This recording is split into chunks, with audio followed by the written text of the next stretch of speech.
Haleluya. Amin.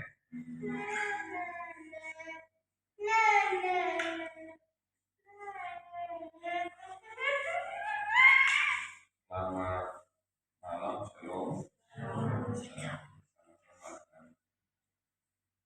Firman Tuhan sesuai dengan tema ini, nilai hidup orang percaya. Saya akan membaca di dalam Daniel pasal yang kelima ayatnya 27. Daniel pasal 5 ayat 27. Tekel, Tuhan itu ditimbang dengan raja dan didapati terlalu ringan. Jadi ini arti dari mene-mene tekel vaksin, dan kita hanya melihat ayatnya. Dikatakan bahwa Tuhan itu ditimbang dengan raja dan didapati terlalu ringan. Jadi ini merupakan sebuah teguran, peringatan bahwa kalau hidup kita tidak berdampak, hidup kita tidak bernilai, hidup kita tidak menjadi pengaruh bagi orang lain, maka kita dikatakan terlalu ringan. Waktu ditimbang itu terlalu ringan, artinya tidak punya bobot, tidak punya kualitas, atau tidak punya nilai sama sekali. Nah, itu sebabnya hari ini kita belajar tentang hidup yang bernilai itu seperti apa. Jadi nilai orang percaya atau nilai kita itu tidak diukur dari apa yang kita miliki, tapi seberapa kita berdampak, seberapa kita memberi pengaruh baik kepada orang lain. Albert Einstein pernah berkata begini, kita hidup bukan untuk mengejar kesuksesan, tapi bagaimana hidup kita memberi nilai. Dan kita bersyukur karena ternyata waktu Tuhan menciptakan kita disebutkan bahwa kita ini diciptakan menurut gambar dan rupa Allah.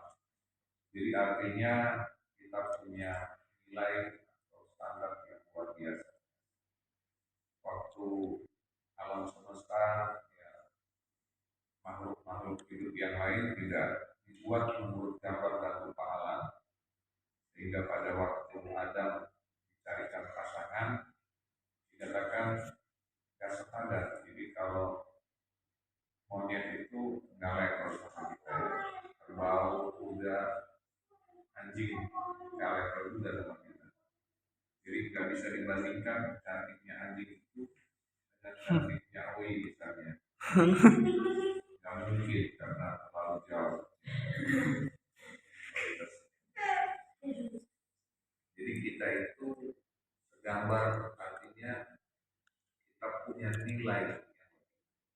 Bahkan ketika manusia jatuh di dalam dosa, Tuhan itu ingin memulihkan gambar itu. Dia berinisiatif, dia yang turun ke dalam dunia. Pencipta mau turun mencari ciptaan itu kan sesuatu yang luar biasa, betapa bernilainya kita.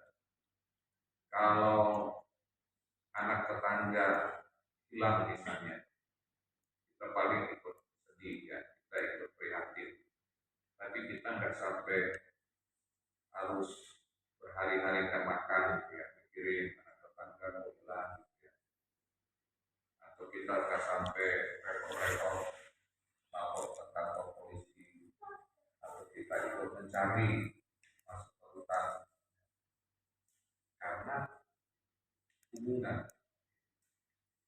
Tapi bagi orang tuanya, karena anak itu adalah sesuatu yang bernilai, maka dia akan melakukan segala daya upaya untuk mencari anak.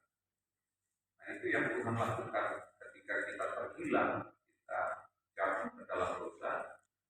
Kita berkata bahwa Tuhan yang mencari kita, maka Makanya kekristenan itu bukan disebut bukan agama, tapi sebuah hubungan, karena agama itu artinya manusia mencari Allah. Tapi kalau kekristenan itu Allah yang mencari manusia, karena manusia sudah jatuh. Dan intinya bahwa dia ingin memulihkan kembali nilai itu. Nilai kita bukan apa yang kita miliki, tapi siapa pemilik dari kehidupan kita. Jadi seseorang itu akan bernilai lebih tergantung siapa yang menjadi pemilik. Anak saya dan anak Jokowi misalnya, ya kalau disandingkan, kira-kira misalnya Bastian berdiri dengan Kaisang, ada cewek yang lewat jadi sama Lin misalnya, ya, waktu itu mereka nggak kenal Gunawan, Bastian. Kira-kira mana yang mereka akan lirik pemilu? Dua-duanya ya, karena apa itu dinilai. Tapi intinya bahwa siapa yang memiliki itu yang mempengaruhi nilai. Barang juga seperti itu. Ya, kalau misalnya saya kan senang bulu tangkis, saya punya raket. Kalau saya jual raket saya dengan merek yang sama dengan punyanya Kevin misalnya, mereknya sama, harganya sama waktu beli di toko, karena kita sama-sama beli, misalnya ya, nggak mungkin banget nih. Waktu kita mau jual sama-sama, saya bisa jual nggak mungkin dengan harga modal, paling di bawah modal. Ya. Tapi buat Kevin, dia akan bisa jual sampai berkali-kali lipat. Kenapa? Karena dia seorang atlet, dia seorang juara. Kalau saya yang jual ya siapa lu nih mau jual mahal gitu. Jadi buat Kevin, ya, dia nggak perlu. Bahkan barang-barang mereka itu disebut dilelang untuk mendapatkan harga tertinggi. Orang berebut ya membeli karena punya histori, punya nilai sejarah, punya nilai. Jadi sekali lagi bukan berapa banyak yang kita miliki, tapi berapa berdampaknya kita, itulah yang akan memberi kita nilai. Walaupun di awal memang kita belum kelihatan, tapi ketika kita bisa menjadi pengaruh bagi orang lain, maka nilai itu akan sangat luar biasa. Nah, saya mencatat di sini ada beberapa nilai apa saja yang harus kita miliki supaya kita bisa berdampak bagi orang di sekitar kita. Yang pertama itu nilai iman. Ini penting banget. Nilai iman. Jadi modal utama kekristenan adalah iman.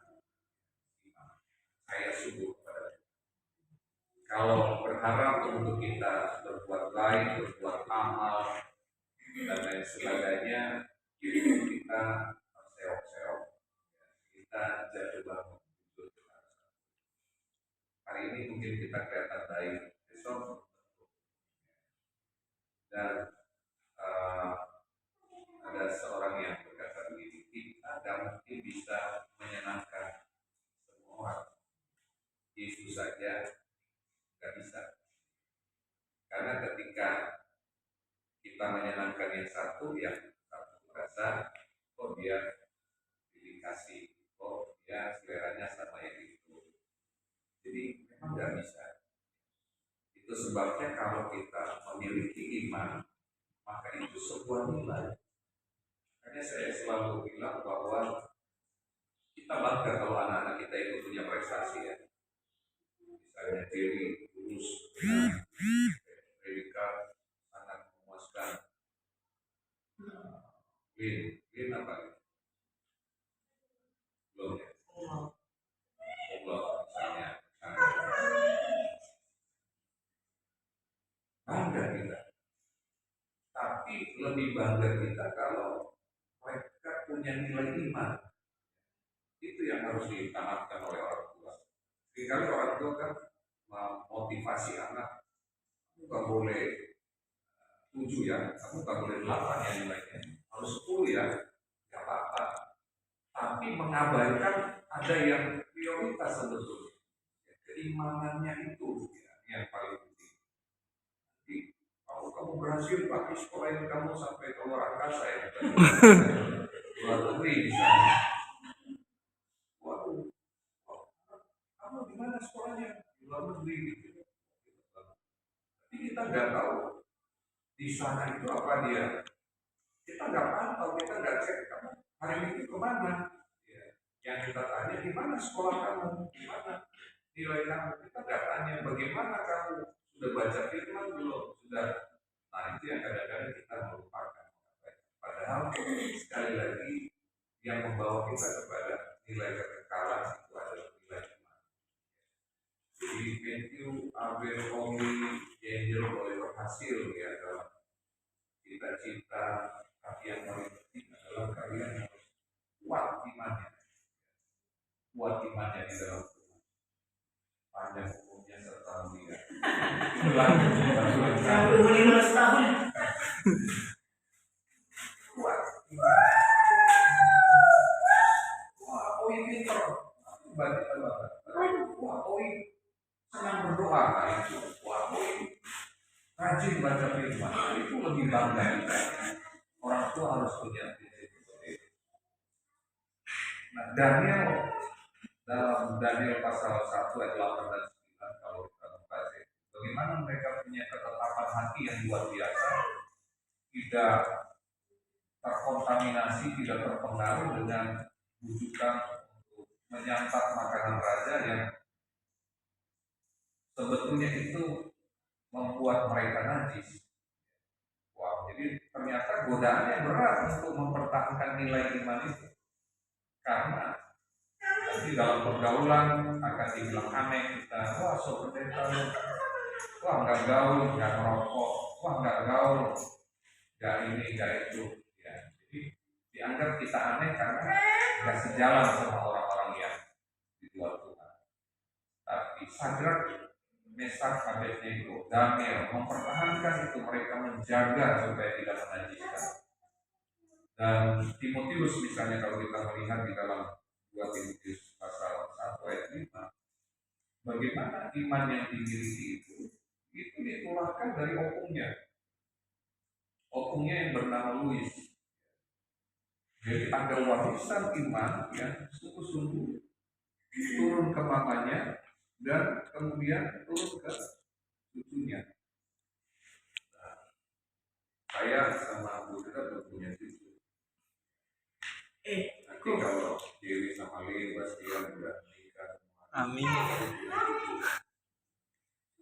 nah berharap kita menurunkan benih atau nilai iman itu kepada anak-anak kita dan kemudian mereka menurunkan lagi. Sehingga Paulus bilang, ya saya bacakan, sebab aku teringat akan imanmu yang tulus ikhlas, yaitu iman yang pertama-tama hidup di dalam nenekmu Lois, opungmu Lois, dan di dalam ibumu Eunike, dan yang aku yakin hidup juga di dalam dirimu. Wow. Jadi ternyata kepercayaan atau keyakinan Timotius itu turun dari opungnya, ya, dari opung guru yang bernama Louis. Wah, pentingnya.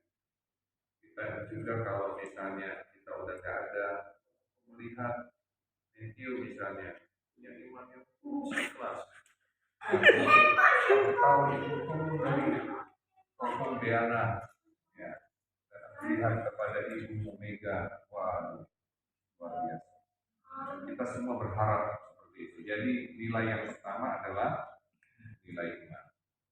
Kemudian yang kedua, nilai sikap hidup. Ya, sikap hidup.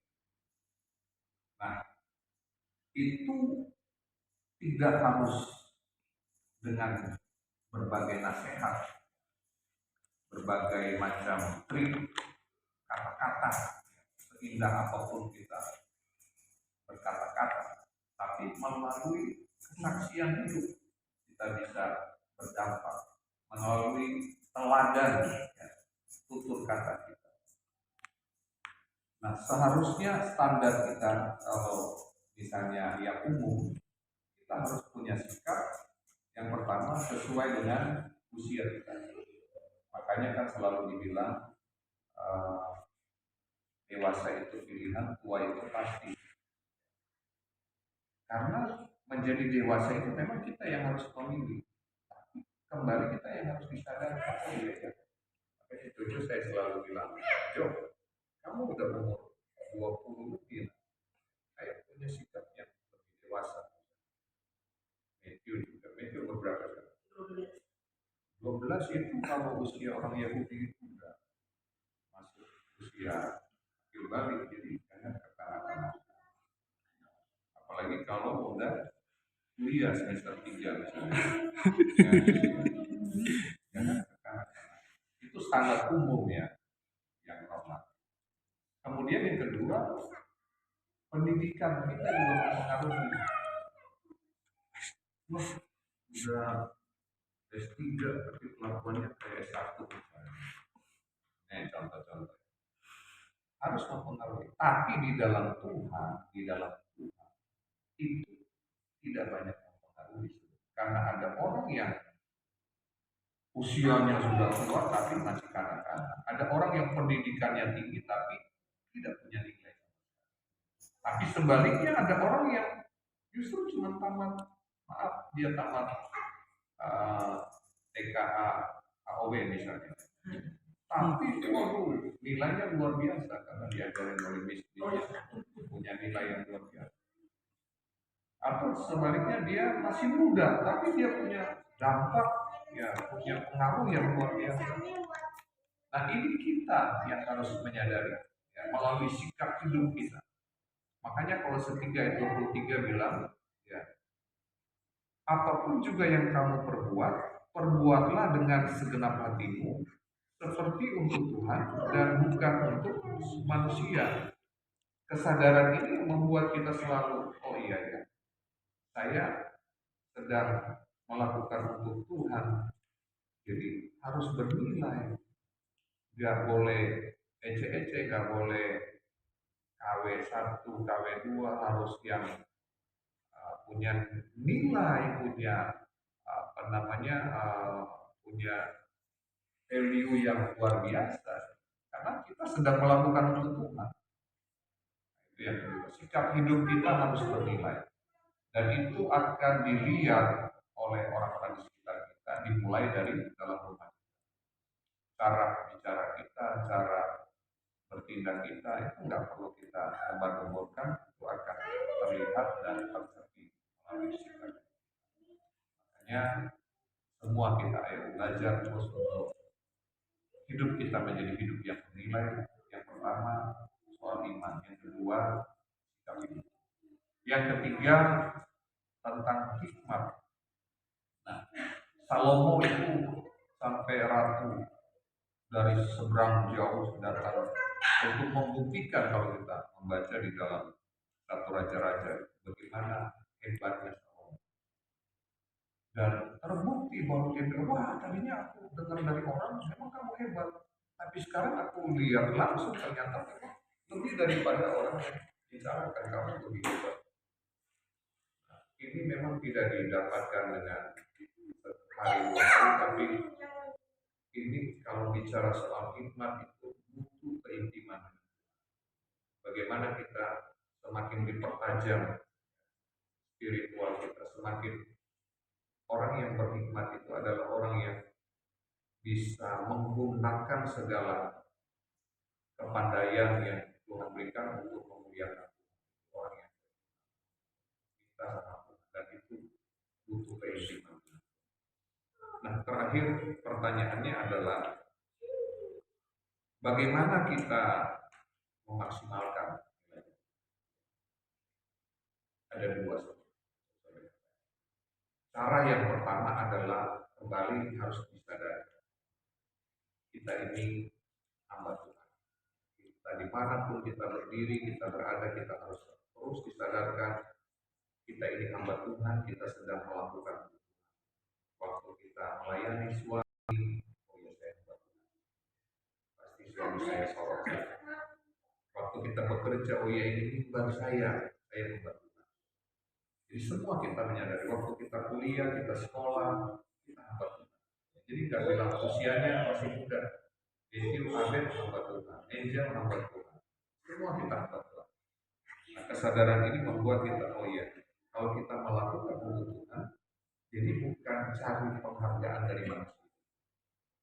Yang memberi nilai kita itu Tuhan sendiri. Karena di ayat yang ke-24 tadi, kalau dalam pasal 3 itu ayat 24 berkata begini, kamu tahu bahwa dari Tuhanlah kamu akan menerima bagian yang ditentukan bagimu. Sebagai upah, Kristus adalah Tuhan dan kamu hambanya.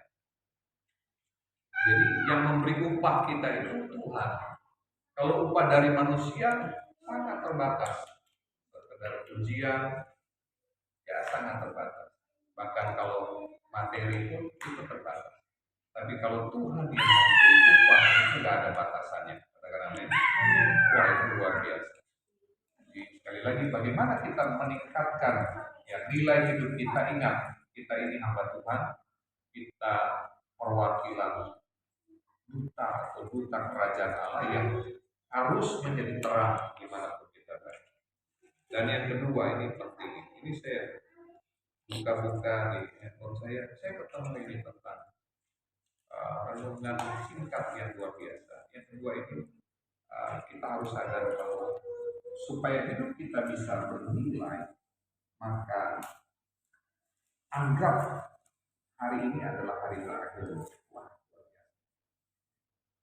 Kalau kita menganggap hari ini adalah hari terakhir kita, maka saya percaya kita akan melakukan sesuatu maksimal. Karena kita nggak tahu besok mungkin kita nggak ada lagi. Oh, ini udah hari terakhir saya. Kalau orang yang mengerjakan skripsi misalnya, ya, dia sampai menggagal karena deadline-nya harus terakhir, maka dia akan berusaha, kalau nggak tidur, berusaha dengan segenap hati. Dan kalau kita menganggap ini hari terakhir kita, maka suami akan memperlakukan yang terbaik buat istri. Kenapa? Udah terakhir, harus kasih kesan yang terakhir. Istri akan memperlakukan yang terbaik buat suaminya. Orang tua memperlakukan yang terbaik. Wah, jangan-jangan besok saya udah nggak ada ya. Masa saya kasih kesannya? Harus yang terbaik. Karena di kisah tentang kehabisan anggur itu kan, bagaimana ketika anggur yang terbaik itu harus lebih dahulu, tapi Yesus membalikkan bahwa anggur yang terbaik itu harus belakangan. Dan kalau kita tahu ini waktu terakhir kita, maka kita akan melayani yang terbaik. Kita akan berbuat yang terbaik. Kita akan memaksimalkan hidup kita yang terbaik. Tapi memang gak mudah, Bapak. Karena kita masih berpikir, masih ada hari ini. Saya masih panjang. Tapi berapa banyak orang yang malam ini tidur, besoknya bangun lagi. Padahal itu dia lagi ribut sama pasangan. Kan nyesel ya, dikubur ya, dan gak bisa nyesel. Berapa banyak yang anak belum berdamai dengan orang tua, panggil pulang. Hari ini kemarin kami kemudian kaget dengan ponakan saya ya, ponakan dari anak dari sepupu saya. Itu semua komennya di wall itu hampir penuh, itu semua bilang orang baik. Anak muda, seorang anak muda yang merantau ke Manado dari Toli-Toli, dan dia ngojek online untuk bantu papanya pendeta di Toli-Toli. Dia ngojek online untuk bantu supaya adik-adiknya bisa sekolah. Dan dia hujan mampir berteduh di satu tempat, ada dua orang mabuk yang mungkin malak dia atau apa, tusuk sampai 7 tusukan, meninggal. Waduh, semua bilang orang baik meninggal. Nah, kita nggak tahu, ini masih muda sekali ya, harapan orang tua, tapi kemudian bisa dengan tiba-tiba kita bisa jadi orang baik, tapi kita nggak tahu aja kita. Tapi yang saya tangkap ada kesan yang dia bisa tampilkan bahwa anak ini orang baik. Saya telepon mama saya, wah itu anak baik sekali. Saya belum pernah ketemu, saya belum pernah ketemu. Tapi semua saudara-saudara saya komennya anak ini anak sangat baik. Kita nggak tahu sampai berapa lama. Kan kita berkata di dalam Yakobus pasal 4 ayat 14, Yakobus 14, sedang kamu tidak tahu apa yang akan terjadi besok. Apakah arti hidupmu itu sama seperti uang, ya, yang sebentar saja kelihatan lalu lenyap. Wah, saya merenungkan ini, oh iya, saya minta ampun. Seringkali saya nggak menjadi maksimal, nggak menyadari bahwa ini hari terakhir saya. Saya masih berpikir, oh masih panjang, masih ada besok, masih ada tahun depan, masih melayani di HW ini, wah masih panjang lah, masih 2 tahun lah saya membayangkan. Padahal kalau kita membayangkan ini hari terakhir saya, maka pelayanan harus maksimal, melayani jemaat harus maksimal, mengasihi keluarga harus maksimal, mengasihi anak-anak harus maksimal, mengasihi orang tua harus maksimal. Tadi apa ya istri saya saksikan, orang tua kami ini, saya berusaha untuk tidak memposisikan saya anak kami, tapi saya melihat orang tua saya juga, jadi saya harus maksimal. Bahkan dia sendiri udah gak enak hati, kamu sibuk, ya, saya bilang justru ini pelayanan. Kayak kita berhasil di mimbar kelihatan, tapi kita gagal di luar negeri. Kita juga nggak tahu, saya nggak tahu apakah ini hari terakhir saya. Kita juga nggak tahu apakah mungkin hari terakhir orang tua kita. Jadi ayo kita maksimal untuk semua. Rugi kita kalau misalnya dipanggil pulang, kita nggak cukup. Masih dalam keadaan punya musuh, masih dalam keadaan sakit hati sama pasangan, sama anak-anak, sama jemaat. Waduh, kita belum maksimal. Hari ini kita diingatkan, ayo mari punya nilai hidup sebagaimana yang mau menyadari bahwa kita ini hamba Tuhan. Kita hamba Tuhan, semua kita hamba Tuhan. Jadi kita harus membawa pesan Tuhan menjadi wakil surga di tengah-tengah keluarga, rumah tangga, lingkungan di mana kita berada. Yang kedua, anggap ini hari